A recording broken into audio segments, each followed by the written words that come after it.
를 믿음의 종교라고 합니다.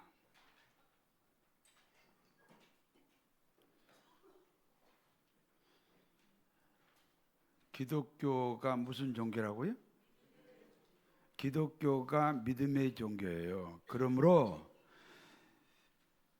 믿음으로 하지 않는 것은 기독교가 아니에요.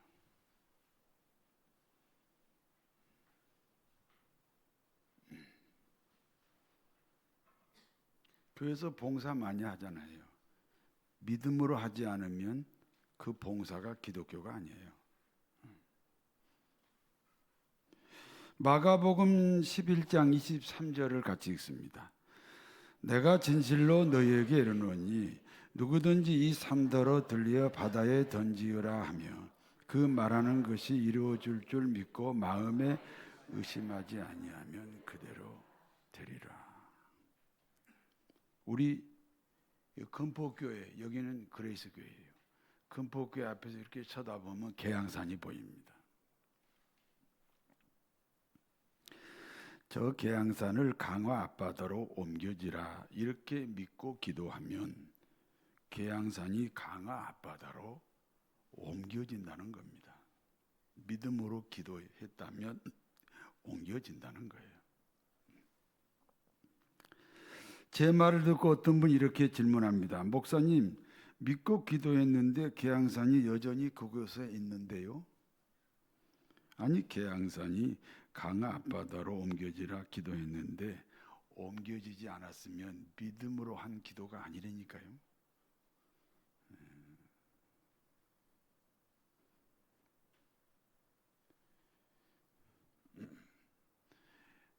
여러분, 그래서 믿음은요, 내게서 나온 게 아니고 하나님이 준 거예요. 믿음은 하나님이 준 선물이라고. 우리가 죄인인데 구원받았잖아요. 그리고 예수님이 하나님인데 인간으로 와서 죽었다. 내 종인가? 내가 하나님의 주인이고. 그 사실이 믿어지는 거지. 교회를 오래 다녀서 심지어는 목사까지 됐어도 예수 안 믿는 사람 있어요. 믿음을 선물로 안 받은 거예요.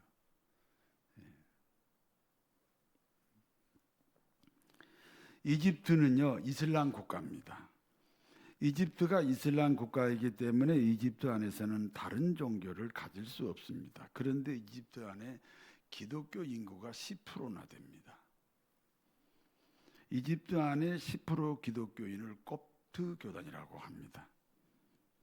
이집트의 이슬람주의자들이 기독교를 말살하기 위해서 이 콥트 기독교인들에게 조건을 걸었습니다. 너희들이 믿는 성경에 보니까 믿음으로 기도하면 산을 옮긴다고 했다. 한번 옮겨봐. 만약에 안 옮겨지면 너희들이 믿는 기독교가 거짓 기독교야.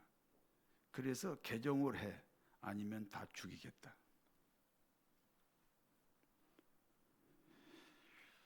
그러므로 이집트 콥트 기독교인이 생사를 걸고 기도합니다. 그리고 지금도 이집트 안에 10%의 기독교인이 여전히 있습니다. 기도를 통해서 산을 옮겼기 때문입니다. 제가 그 현장을 갔다 왔습니다. 믿음의 기도가 산을 옮기는 예는 얼마든지 있습니다. 영종도가 국제공항이 되었을 때 제가 하도 신기해서 하나님께 기도했어요. 그때 하나님이 내게 환상을 보여주셨습니다. 영종도가 그 국제공항이 들어오기 전에는 섬 중에 섬이요. 오직하면 실미도가 옆에 있을까? 아무도 없는 곳에서 그 김일성이 죽이겠다고 훈련시킨 부대가 신미도 부대인데 오직하면 그 영종도가 섬 중의 섬이라 그 옆에 실미도가 있다니까요.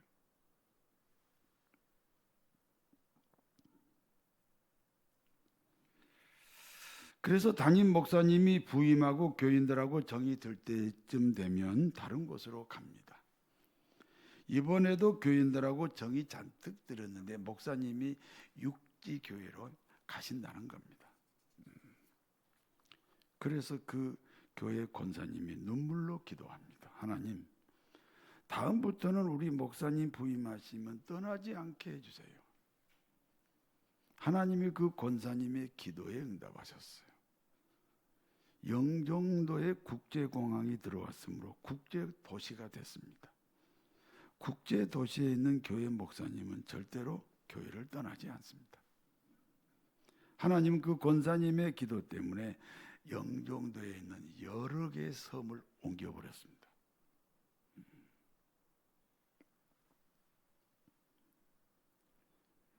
하나님이 천지를 창조하셨습니다. 한번 따라서 해보세요. 하나님이 천지를 창조했습니다. 하나님이 천지를 창조했다는 것은 믿음이에요. 그걸 뭐 어떻게 지식으로 설명하는 게 아니에요. 그걸 믿는 거예요. 그리고 세상 천지는 하나님이 만드셨으므로 하나님이 다스려야 됩니다.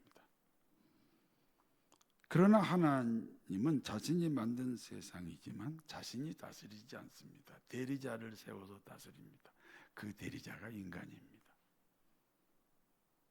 인간은 하나님을 대신하여 세상을 다스리되 누구처럼 다스려야 되겠습니까? 대리자니까 누구처럼 다스려야 돼요? 하나님처럼 다스려야 됩니다. 그러므로 하나님이 인간을 만들 때 자기 형상으로 만들었다 그랬습니다. 하나님의 형상이 하나님의 영입니다. 하나님은 영으로 존재하십니다. 그러므로 인간 안에 하나님이 계시는 거예요. 그러므로 인간의 가치는 하나님과 동일합니다. 다시 말씀드립니다. 하나님의 대리자인 인간 안에 누가 계신다고요? 하나님이 계십니다. 이와 같은 하나님과 인간의 관계를 연합의 관계라고 합니다. 내 안에 하나님이 계시고 내 밖에도 하나님이 계시잖아요. 그 내 안에 계신 하나님과 내 밖에 계신 하나님이 만나는 거예요. 그래서 그것을 하나님과 교제라 그러고 그것을 연합의 관계라고 그래요. 그러므로 인간이 세상을 다스리되 하나님처럼 다스립니다. 그런데 어느 봄날 사단이 인간을 찾아왔습니다. 그리고 이렇게 말합니다. 하나님이 너희들을 선악과 먹지 말라 하신 이유가 뭔지 아냐? 저 선악과를 먹으면 너도 하나님처럼 되기 때문이다. 사단이 다시 유혹합니다. 먹어라. 그러면 너도 하나님처럼 되는 거야. 하나님이 되는 거야. 인간 입장에서 볼 때 사람이 하나님이 된다는 것보다 더 큰 이익이 없습니다. 그러므로 인간이 사단의 유혹에 넘어갔습니다. 선악과를 먹었습니다. 피조물인 인간이 하나님 되겠다고 하면 그와 같은 인간을 하나님은 어떻게 해야 되겠어요? 아니 자기가 만든 인간인데 그 인간이 내가 하나님이다 라고 선포하면 진짜 하나님이 그 인간을 어떻게 해야 되겠냐 이 말이에요. 어떻게 해야 돼요? 아니 크게 말해봐요. 어떻게 해야 돼? 쫓아내야지. 그러므로 인간과 하나님은 피차 인간이 쫓겨났으니까 하나님과 인간은 피차 단절의 관계가 되었습니다. 지금까지 인간은 어디로부터 생존의 공급을 받았습니까? 하나님이죠. 그런데 그 하나님과 단절이 되었으므로 하나님으로부터 생존의 공급이 끊어졌습니다. 그러므로 인간은 생존의 모든 공급을 다른 사람으로부터 받아야 됩니다. 다른 사람이 확보하고 있는 재화를 가져가야 됩니다. 그냥 달라고 하면 안 줍니다. 그래서 빼앗아 갑니다. 다른 사람도 내가 확보하고 있는 재화를 가져가려 합니다. 그냥 달라고 하면 안 줍니다. 그래서 빼앗아 가려고 합니다. 그러므로 인간 세상은 빼앗고 빼앗기는 생존 경쟁의 관계가 되었습니다. 시대가 되었습니다. 크게는 국가 간의 경쟁이고, 작게는 기업 간의 경쟁이고, 더 작게는 개인 간의 경쟁입니다. 사람과 사람의 경쟁은 마음의 죄를 만듭니다. 사람과 사람과 경쟁한다는 것은 자기 사랑에 빠진 거예요. 그 다른 말로 하면 마음의 죄가 생긴 겁니다. 미움과 시기와 질투와 욕심, 이런 마음의 죄가 생겨요. 어디서 배웠어요? 우리는 가지고 태어났어요. 그리고 이와 같은 마음의 죄가 밖으로 나오면 행위의 죄가 됩니다. 살인과 폭력과 도둑질과 거짓말과 음란이 됩니다. 그러므로 행위의 죄는 마음에서 왔고, 마음의 죄는 하나님과 단절해서 왔습니다. 그렇기 때문에 인간이 죄인이라는 것은 하나님과 단절된 관계를 말합니다. 그래서 선해도 죄인이다, 그렇게 말을 하는 겁니다. 이런 설교는 저한테밖에 못 들어요. 잘 들으셔야 돼요.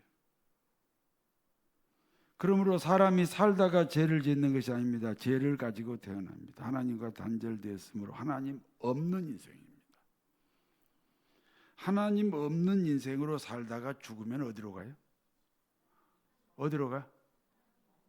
네, 지옥 가는 게 아닙니다. 하나님 없는 곳으로 가는데, 그것을 사람들이 뭐라고 불러요?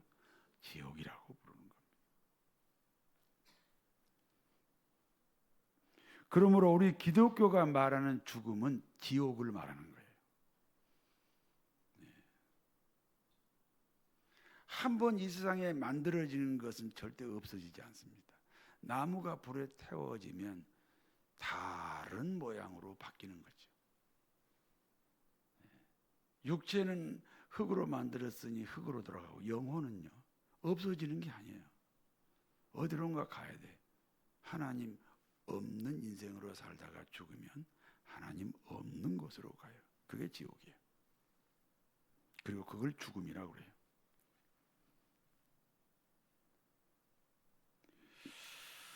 그렇기 때문에 인간의 최대 과제는 단절된 하나님하고의 관계를 연합으로 바꾸는 거예요. 그것이 인간에게 주어진 최대의 과제예요. 죄가 하나님과 사람을 단절시켰습니다. 그런데 죄는 없어지지 않아요. 죄값을 치르면 돼요. 그러면 그 죄는 하나님과 단절이라는 효력을 잃어버려요. 인간과 하나님의 관계가 단절해서 연합으로 바뀐다, 그런 뜻이에요. 그러므로 이스라엘 민족에게는 제사 제도가 생겼습니다. 한 마리의 양을 번제단에 올려놓습니다. 그리고 그 양의 머리에 안수하여 기도합니다. 그리고 그 양 자신의 죄를 그 양에게 다 넘깁니다. 내 죄를 몽땅 짊어진 양은 누구입니까? 나 자신입니다.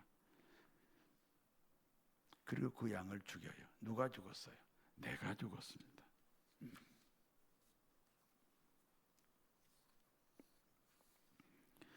그러므로 자신의 죄값을 치르는 의식이 구약의 제사 제도예요. 문제는 양은 사람이 아니에요. 다시 말해서 나에 대한 상징이지 나를 대신할 수는 없어요. 나를 대신하려면 나 같은 사람이라야 된다고요. 그러므로 이스라엘은 자신들의 죄값을 대신 짊어지고 죽을 어떤 사람을 기다립니다. 그것을 메시아 대망 사상이라고 합니다. 그리고 그분이 예수 그리스도입니다. 그러나 이스라엘은 예수님을 메시아로 인정하지 않습니다. 오히려 십자가에 못 박아 죽였습니다. 그렇습니다. 이스라엘의 불신앙이 저와 여러분의 구원의 수단이 되었습니다. 하나님의 역사는 사람들이 보기에 참 아이러니합니다. 예수님을 기다리는 이스라엘 민족이 예수님을 죽여. 또 그와 같은 불신앙 때문에 우리는 구원을 받아. 그러므로 모든 역사의 흐름 속에는 하나님의 엄청난 비밀이 숨어 있습니다. 대한민국의 역사, 세계사에 너무 흔들릴 필요가 없어요. 그 속에 하나님의 비밀이 다 숨어 있습니다. 어느 날 마리아에게 가브리엘 천사가 찾아왔습니다. 그리고 이렇게 말합니다. 누가복음 1장 26절에서 31절 같이 읽습니다. 여섯째 달에 천사 가브리엘이 하나님의 보내심을 받아 갈릴리 나사렛이라는 동네에 가서 다윗의 자손 요셉이라 하는 사람과 약혼한 처녀에게 이르니 그 처녀의 이름은 마리아라. 그에게 들어가 이르되 은혜를 받은 자여 평안할지어다. 주께서 너와 함께 하시도다 하니 처녀가 그 말 듣고 천사가 이르되 마리아여 무서워하지 말라. 내가 하나님께 은혜를 입었느니라. 보라 내가 잉태하여 아들을 낳으리니 그 이름을 예수라고 하라. 마리아는 동정녀예요. 동정녀라는 말은 남자를 경험하지 않는 여자를 동정녀라고 부릅니다. 그런데 약혼자는 있습니다. 이름이 요셉입니다. 어느 날 동정녀 마리아에게 가브리엘 천사가 나타났습니다. 그리고 이렇게 말합니다. 은혜를 받은 자요, 은혜를 받은 자요, 평안할지어다. 살롬. 계속해서 가브리엘 천사가 마리아에게 말합니다. 보라, 너는 잉태하여 아들을 낳으리라. 이름을 예수라고 불러라. 동정녀 마리아에게 아들을 낳으라는 그 예수, 이름이 예수지요. 그분은 어떤 분입니까? 누가복음 1장 32절에서 35절을 같이 읽습니다. 그가 큰 자가 되고 지극히 높으신 이 아들이라 일컬어질 것이요 주 하나님께서 그 조상 다윗의 왕이 그에게 주시리니 영원히 야곱의 집에 왕으로 다스릴 것이며 그 나라가 무궁하리라. 마리아가 천사에게 말하되 나는 남자를 알지 못하니 어찌 이 일이 있으리요. 천사가 대답하여 이르되 성령이 내게 임하시고 지극히 높으신 이의 능력이 그를 덮으시리니 이러므로 나실 바 거룩한 이는 하나님의 아들이라 일컬어질 것이라. 지극히 높으신 분은 하나님이죠. 그리고 지극히 높으신 하나님의 아들은 예수 그리스도입니다. 하나님에게는 사모님이 안 계세요. 그러니까 하나님의 아들 예수는 하나님이에요.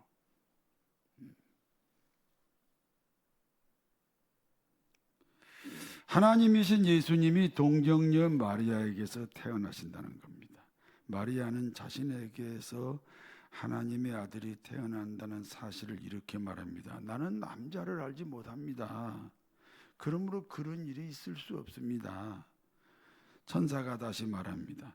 전능하신 하나님의 능력이 너를 덮으시리라. 하나님은 전능하셔.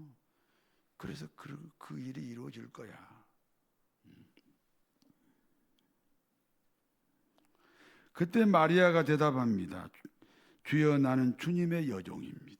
주의 말씀이 내게 이루어지게 하소서. 그때 천사가 떠나가고 동정녀 마리아는 잉태를 하게 됩니다. 여기까지가 본문의 내용입니다. 이제 본문이 주는 교훈을 말씀드립니다. 사람에게 가장 중요한 것은 자기 발견입니다.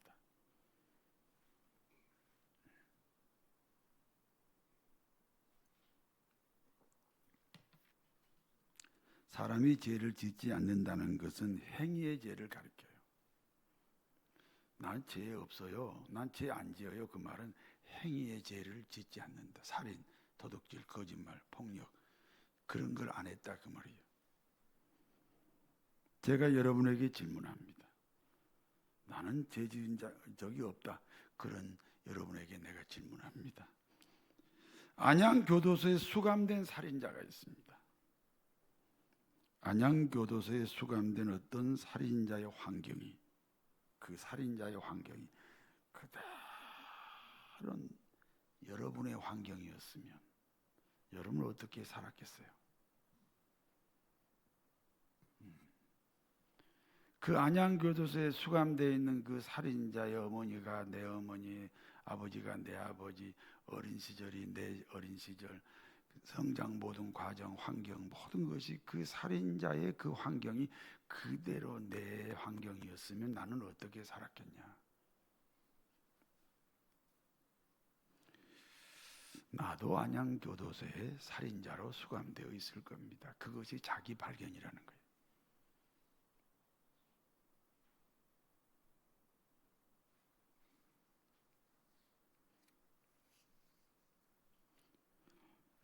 그러면 행위의 죄는 어디서 왔습니까? 마음에서 왔죠. 마음의 죄는 그럼 어디서 왔습니까? 하나님과 단절입니다. 그러므로 단절되지 않는 이 세상에 아무도 없어요. 그래서 모든 사람이 죄인인 거예요. 어머니 뱃속에 있어도 죄인인 거예요. 이 죄를 모르니까, 이 죄를 모르면 기독교인이 될 수 없어요. 심지어 목사인데도 이 죄를 몰라서 아직 기독교인이 아닌 목사도 있어요. 목사를 폄훼하는 게 아니고 좀 자극을 주는 거예요. 그러니 우리 교인들은 얼마나 그런 사람이 많겠냐. 이렇게 자극을 주려고 하는 소리. 나 의심하지 마시고. 그리고 죄값은 사망입니다. 사람은 누구나 사망이라는 죄값을 치르지 않으면 하나님에게 나아갈 수 없습니다. 그러므로 인간에게 절체절명의 소원이 뭡니까?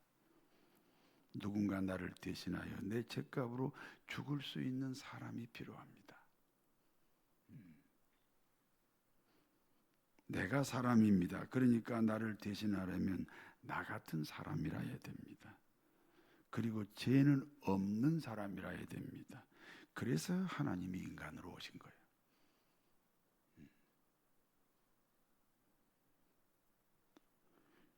그러면 누구의 몸에서 태어나야 합니까? 여자의 몸에서 태어나야죠. 그래야 사람이 되는 거죠. 그러므로 여자가 낳았으니 사람인데 아버지가 없으니 죄 없는 사람이 되는 겁니다. 오늘은 2024년 크리스마스 주일입니다.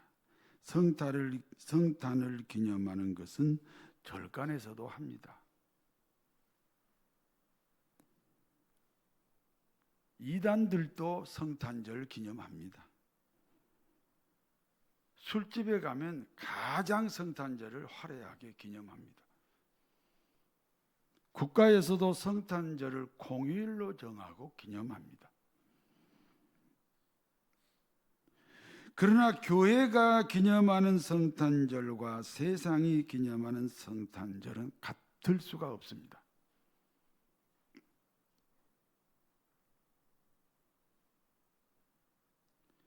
여러분이 오늘 기독교 방송국 한번 들어보세요. 세상에서 그 말하는 성탄절 메시지하고 똑같은 메시지가 나와요. 세계 평화를 위해서, 남북 통일을 위해서. 근데 그것은 틀린 말은 아니지만 성탄절 메시지는 아니에요.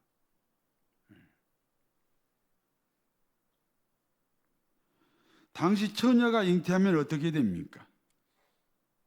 당시 처녀가 잉태하면 어떻게 된다고요? 돌에 맞아 죽거나 불에 태워 죽어야 됩니다.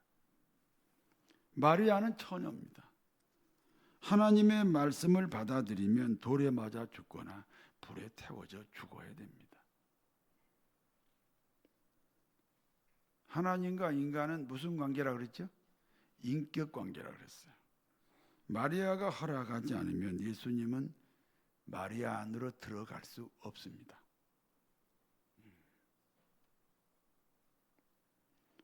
그런데 중요한 사실은 마리아가 허락했다는 거잖아요.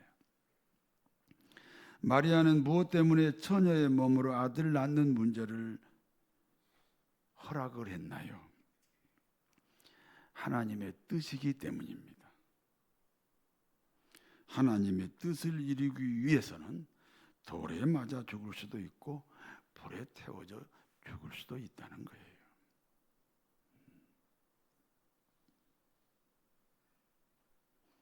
오늘 마리아의 이 신앙과 나를 비교해 보면서 자기를 발견하는 시간이 되기 바랍니다.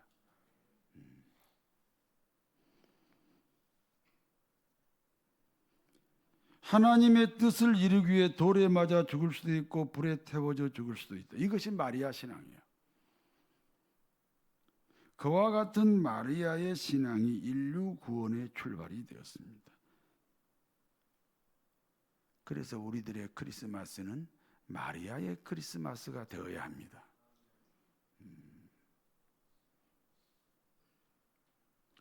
하나님은 마리아가 하나님 말씀에 순종함으로 피할 길도 준비해 주셨습니다. 그와 같은 이 도피처가 약혼자 요셉입니다. 마리아는 처녀의 몸으로 잉태를 했습니다. 그런데 돌에 맞아 죽거나 불에 태워져 죽지 않았습니다. 요셉 때문입니다. 사람들은 얌전한 요셉이 엉뚱한 데가 있다 이렇게 수군거립니다. 결혼 전에 임신했으니 속도 위반이다. 그러면서 마리아는 보호를 받습니다.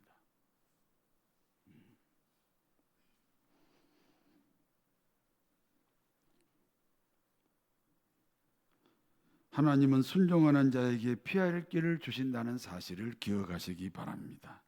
성도 여러분, 2024년 오늘이 크리스마스 주일 예배로 드립니다.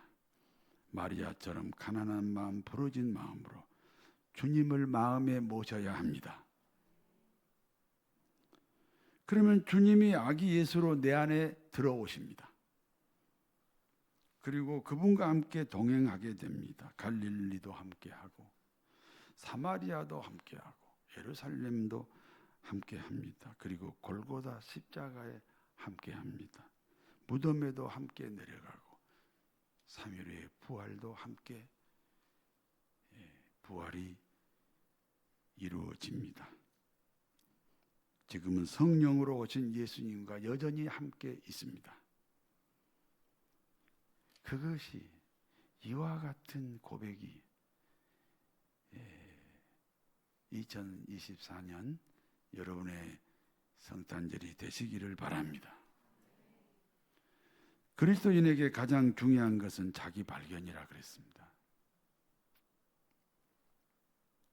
자기 발견의 중심은 자신이 죄인이라는 사실입니다. 그리고 그 죄의 값은 죽음입니다. 하나님은 인간의 죄값을 대신 짊어지기 위해 인간으로 오셨습니다. 그날이 성탄절입니다. 하나님의 결정에 순종했던 마리아를 통해서 예수님이 이 땅에 오셨습니다. 한 사람의 순종이 인류의 구원이 되었습니다. 마리아처럼 우리들도 마음에 예수님을 모셔야 합니다. 그래서 메리 크리스마스가 되는 거예요. 옆 사람하고 인사하세요. 메리 크리스마스. 우리들 심령 속에서 이루어지는 크리스마스예요. 우리들 심령 속에서 이루어지는 크리스마스예요. 밖에서 이루어지는 크리스마스가 아니에요. 내 심령 안에서 마리아와 같은 크리스마스예요.